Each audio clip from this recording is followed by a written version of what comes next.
नमस्कार मैं चित्रशिल्पी प्रमोद कुमार दंडिया आउ लंडागार समस्त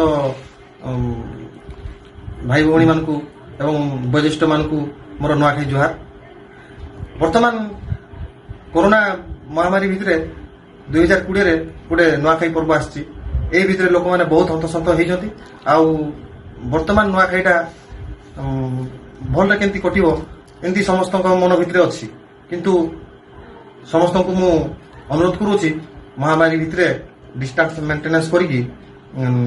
लोक मान भितर जनगहली न करिकी निज निज घरे भलरे नुआ आमर नुआ गोटे भलरे खाई समस्ते भलरे रुहतु। वर्तमान मु श्री जगन्नाथ पाखरे आउ पश्चिम ओडिशार इष्टदेवी माँ समली पाखरे मु प्रार्थना करुच्ची सबु देशवासी आमर यही ओडिशावासी हो कि आमर कंधमाल डिस्ट्रिक्ट कि आमर पश्चिम ओडिशार समस्त भाई मानकु गुरुजन मानकु मोर नुआखाई जुहार।